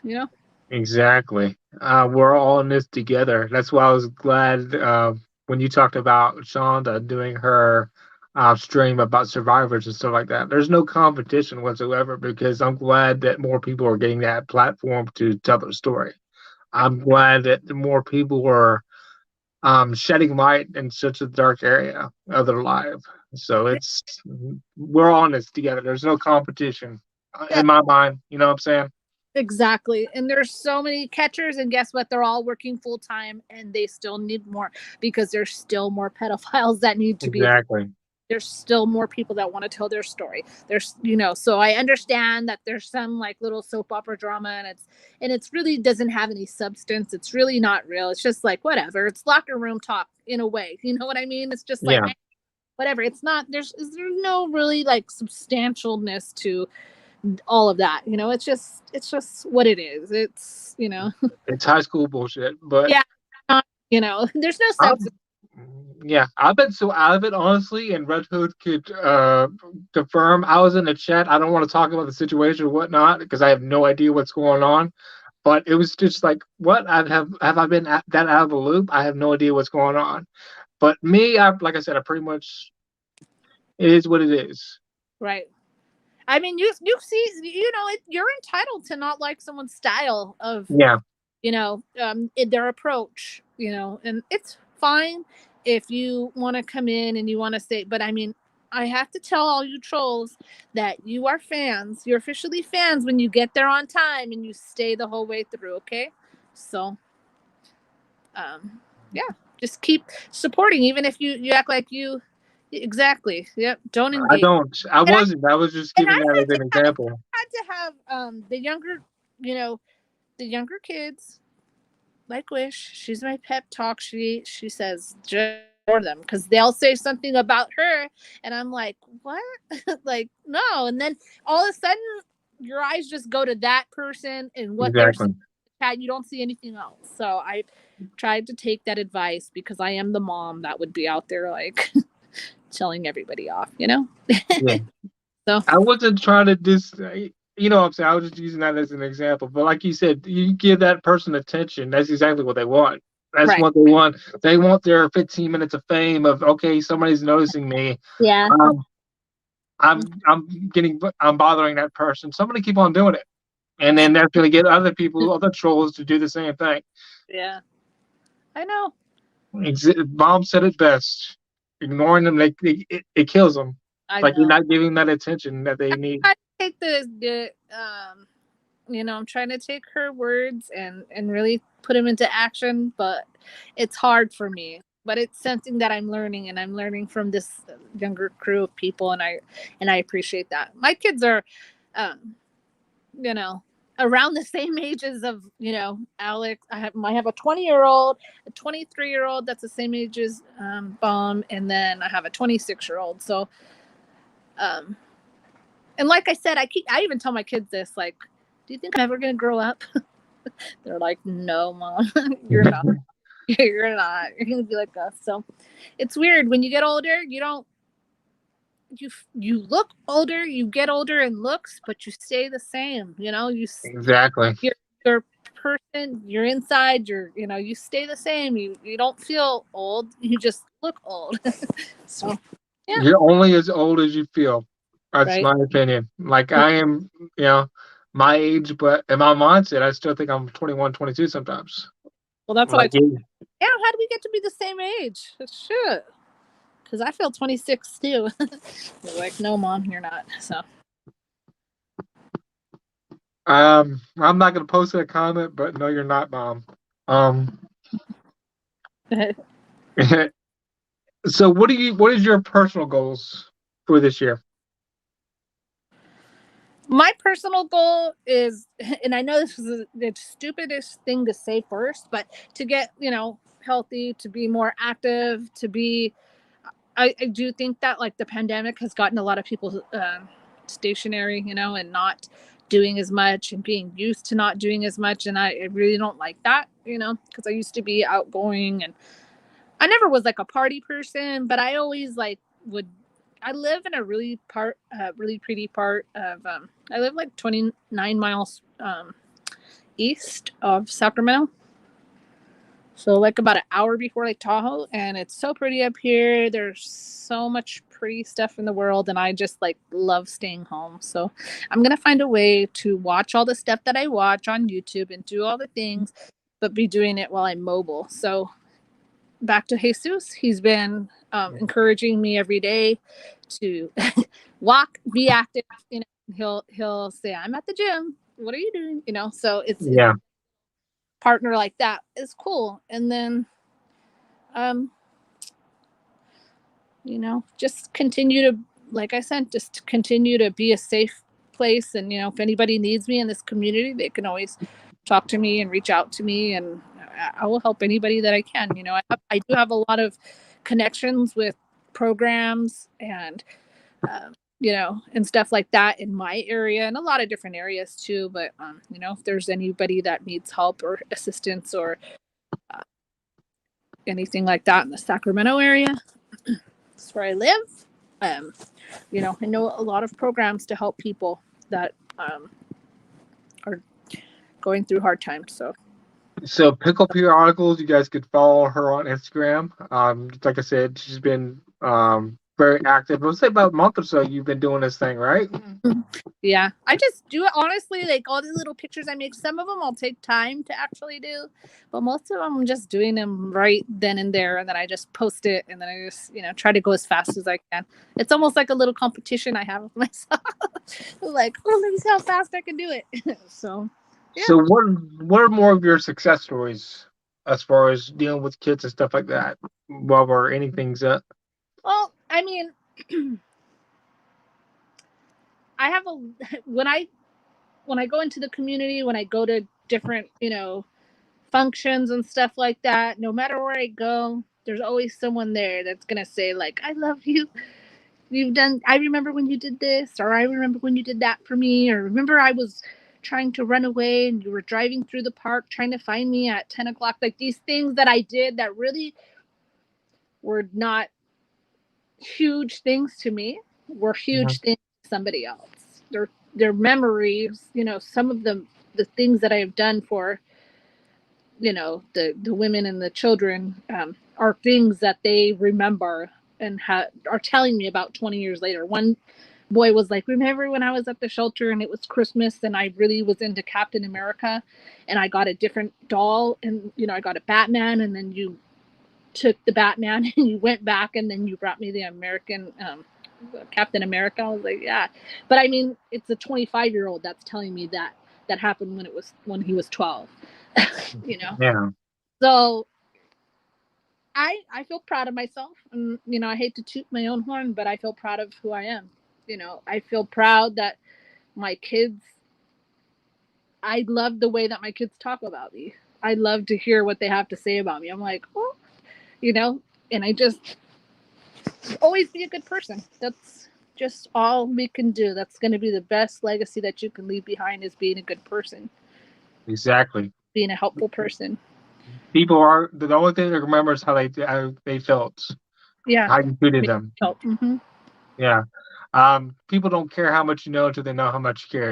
As I always say, you Yep. can have all this knowledge in the world, have all kinds of PhDs, but if they don't know that you care about them, they don't care about you. Like I said, when you die, the memories of what times that you were there for them or they were there for you, that's going to come to mind. Not the money, not the trivial things. Right. Right. And yeah, and that's just the truth. That's what it is. These young adults that are in here doing this are not doing it from a, one thing that really does bother me is when they say they're doing it for the likes, or they're doing it for no one's doing it for the likes. But Yeah. those things need to happen to have a platform to push it out. to be seen, to be able to do it to where you're, obviously he can't have a normal job. Exactly. Five Got to states. pay the bills somehow. You gotta.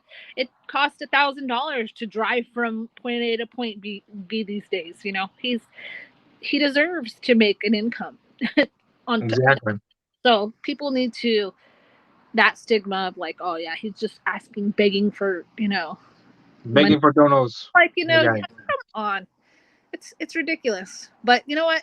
That's all I have to say. I have to say, you know what? Be a good person, raise good people, help people, and always come from a point of understanding that people are not coming from where you're coming from. People have been born into struggle from the day they've been born addicted to drugs. They've been born into struggle. They don't have the same view that you have, that I'm fortunate enough to have, because I had loving parents. Hmm. That's good. Good words of advice. You've been um, around the block. And like I said, you've got a great head on your shoulders. Yeah, I try. Yeah. And So I want to get some questions for you. I don't want to take up too much more of your time, but I want to get people to know you yeah. besides what they post on what you post at. Hmm. Um, Mom, I'm always catching you off guard. Anyways, if you guys have any questions, please let them come in, por favor. So, is In-N-Out Burger all it's cracked up to be?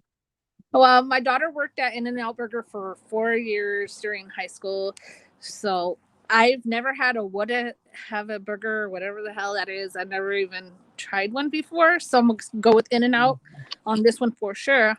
They also paid her good when she was in high school. Paid for some of her college courses too. They were a good employer, and the burgers were good too. I mean, she made them special though, so I'm gonna go with In-N-Out. I've In-N-Out? I've yeah. never had it. Oh my gosh! Wow. Yeah. Whataburger, it's pretty good. They have them a lot in Oklahoma and Texas. They got some in Florida. That's pretty good. But my favorite burger joint would have to be Red Robin. Oh wow. No. Yeah. Now, In-N-Out only keeps their produce and their meat for 3 days. If they don't use it, they throw. They get rid of it. They don't throw it away, but they donate it. So you're having fresh food there. What's up, Anthony? Yes, Whataburger is bomb. I've never had it before. It's pretty good.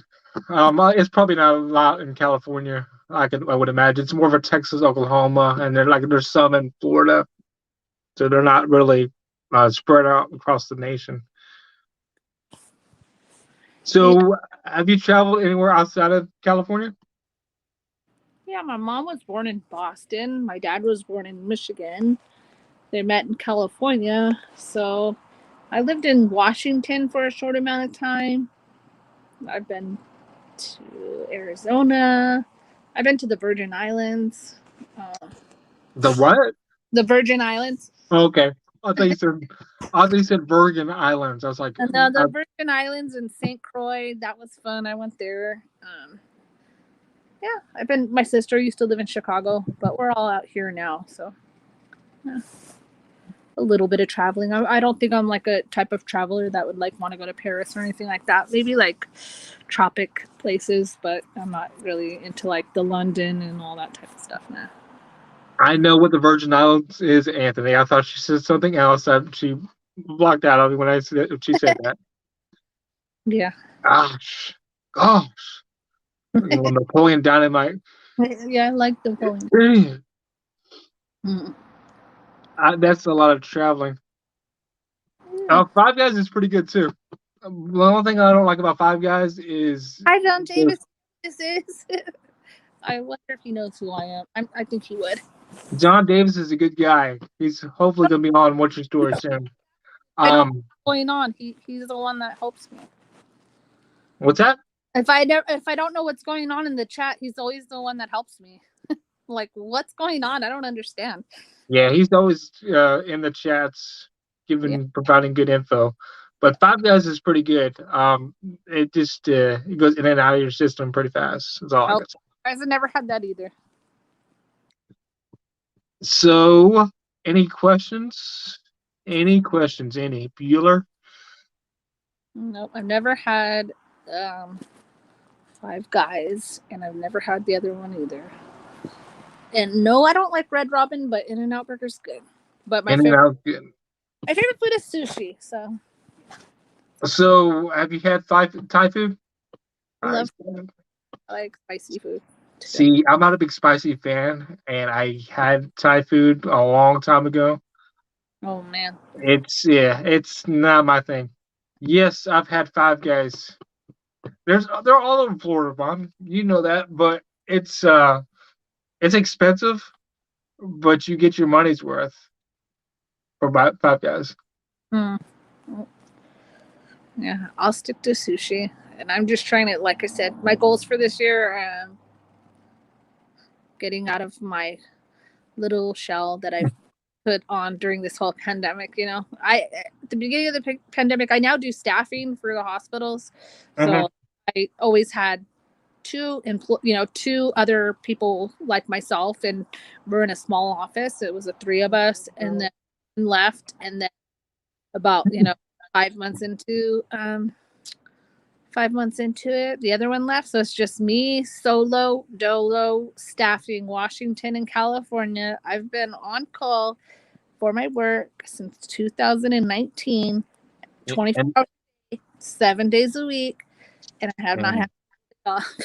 So, what don't you do? yeah, I do staffing for the hospital. So the phone's actually been quiet right now. That as just my regular phone that was ringing, but yeah, people call like when they're calling in sick, and then I'll have to call like a nurse and then find someone to go in for them to cover the shift. So that's what I do. And of course, they expect you to do the job of 10, 15 people. They'll just, the hospital doesn't close down. And so they'll call you at like 1:40, 2:43, 4, 5, 6 in the morning, doesn't matter. But I know how to do my job while like 99% asleep. So I'm good. It's fine. It's cool to be waking up at 4 o'clock in the morning, right?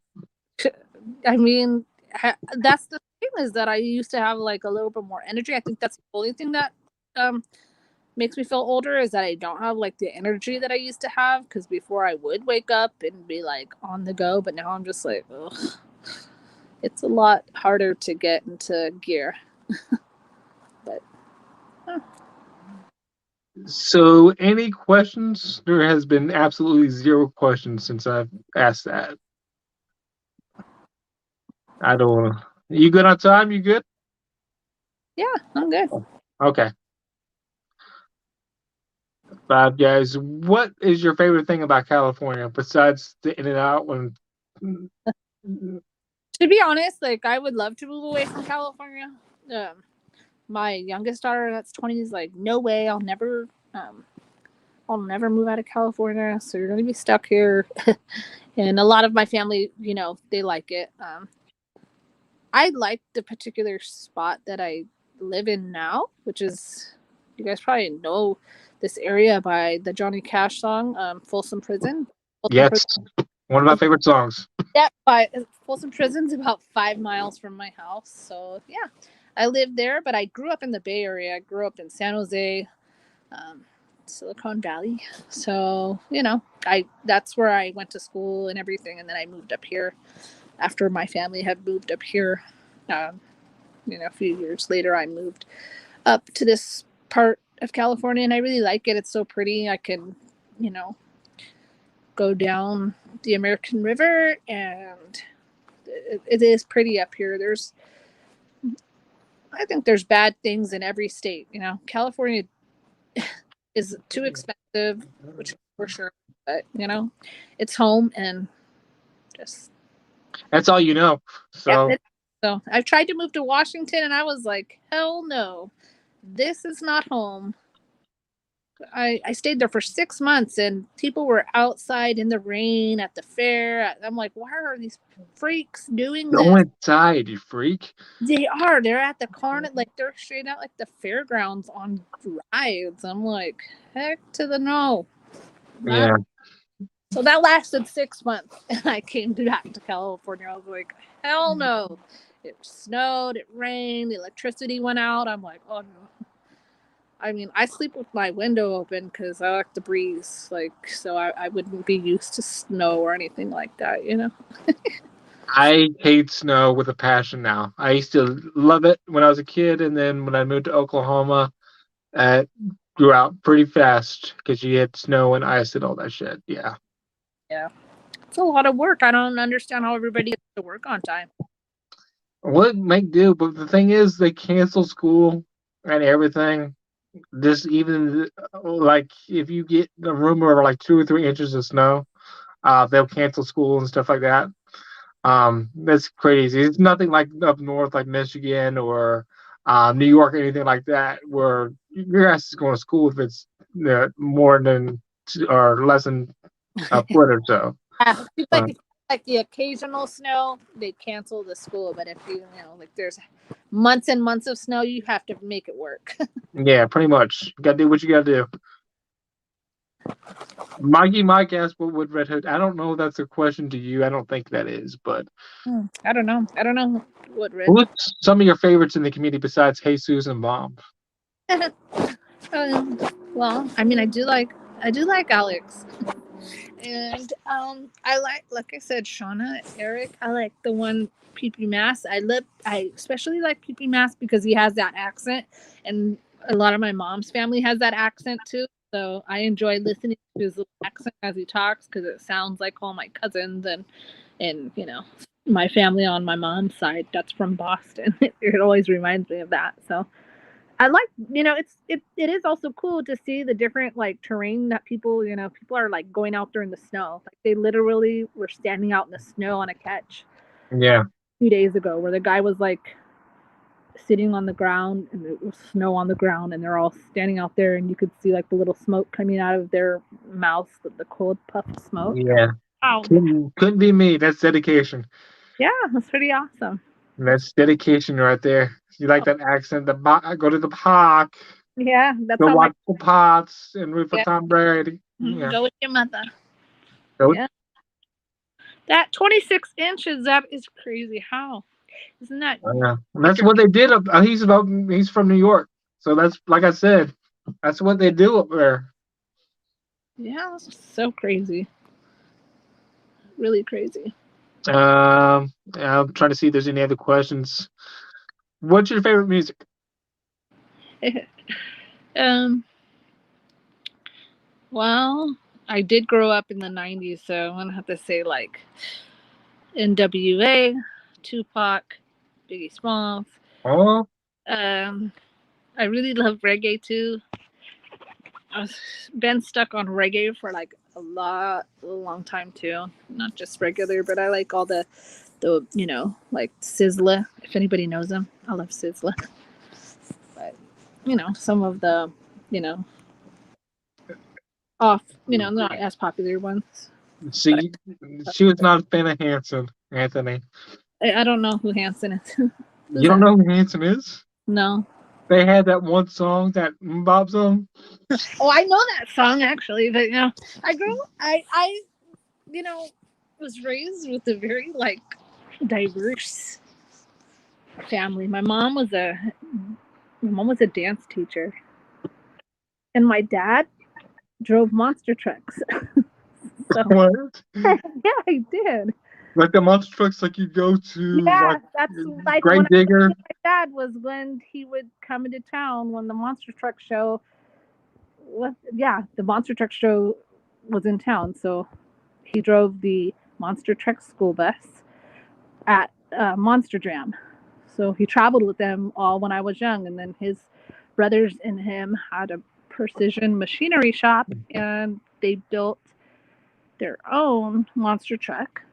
So recently, yeah, my uncle just passed away, and we had 300 people standing out there in the little retro monster truck shirt that they, used to have. So yeah, that was how my mom was. My mom taught ballet. She was very sweet and And your dad was the complete opposite. Like yeah. I remember going to those monster jams when I was a kid. But the Grave Digger, that's the only one like I remember. For some reason. No, I, that's exactly how my dad's monster truck, the one that him and his brothers built. It was the same type of body. It was called Unnamed and Untamed. You guys could look it up and see it. It was a yellow monster truck, and all the brothers would go, and they had like where the motor was usually. Um, they they were driving in that part where the motor normally was, and they put the motor in the back part. So yeah, it was like crazy. Like we'd be so scared to like, okay, here they go, and we knew it was either my dad in there, my uncle in there. One of them was driving, and sometimes they would drive into the wall, they would flip, they would. It was scary, but Yeah. that's what I did with my dad, and then my mom was a ballet teacher, so I would sit in her classes and watch her, be a ballet teacher, and yeah, so two opposite. Constantine was singing Bop. Bop. Oh yeah, I don't know. You never even heard that song? I mean, I've heard that song. Yeah, no, I don't. Now it's in my head thanks to Constantine.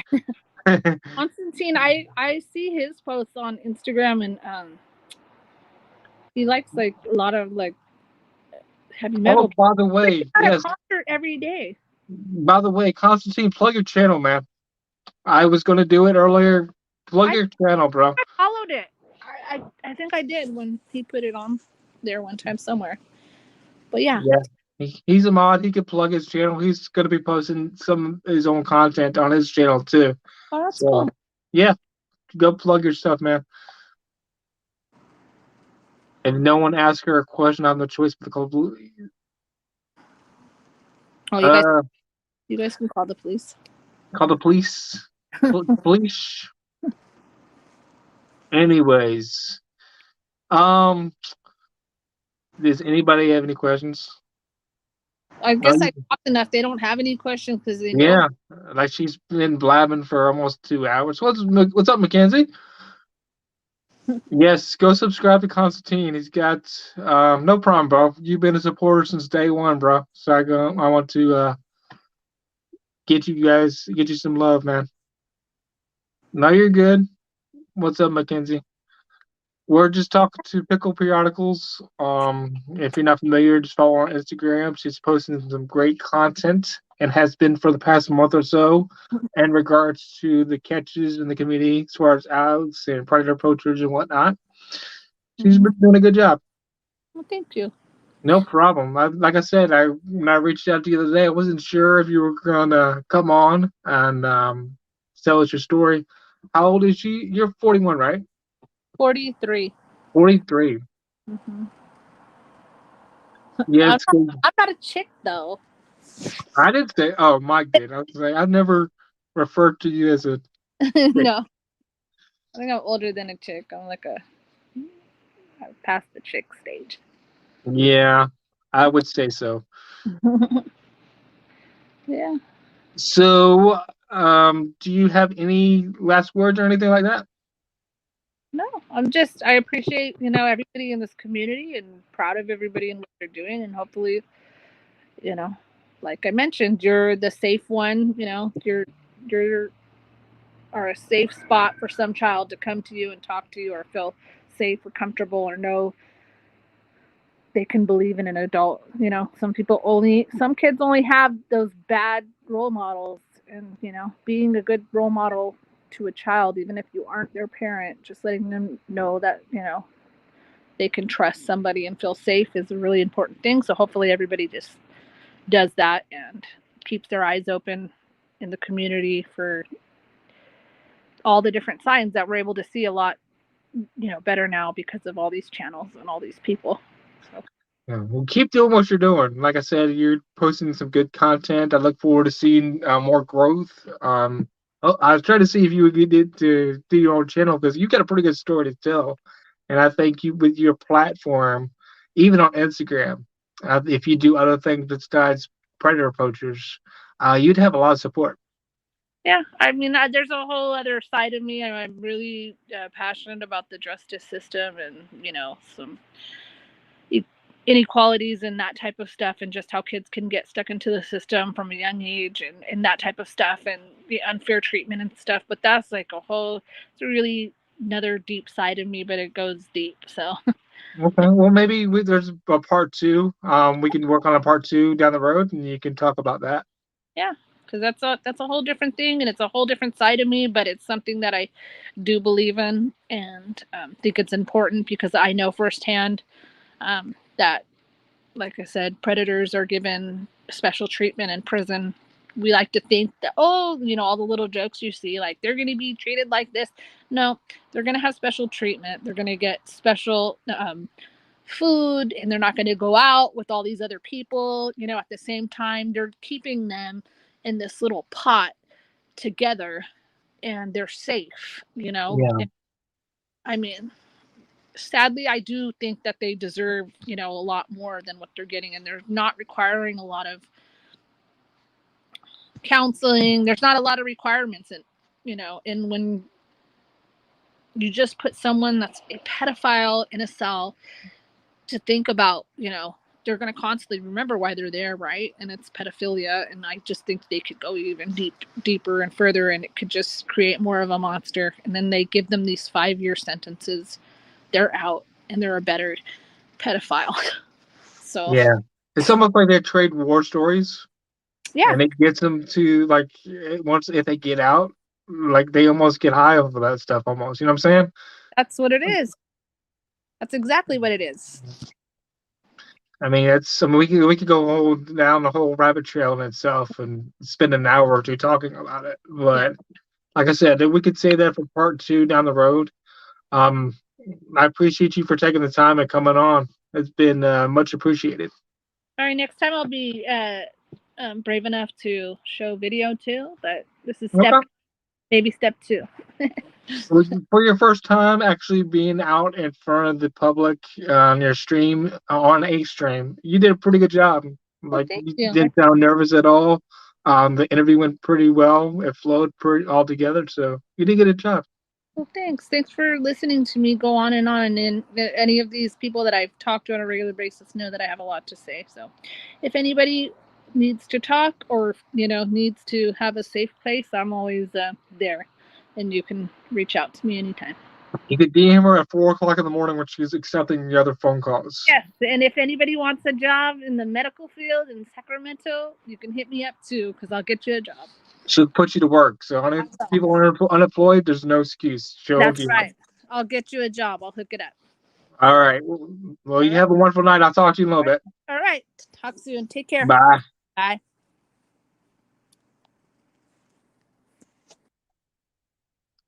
That was Pickle Periodicals. Getting a little tongue tied. Everybody go follow her on Instagram. She's posting great stuff as far as the content on Alex and the predator catchings and whatnot. She's doing a good job. Thank Terrence. I'd like to thank Constantine, Mike, Anthony, Mackenzie. See who else was in here. John, Bomb, um, Sean, thanks for coming in, brother. Red Hood. Anybody else that came in and showed some love, I appreciate you guys. You guys are awesome. Um, yes, have a wonderful night. No problem, Terrence. Have a wonderful night. Much love. Bye.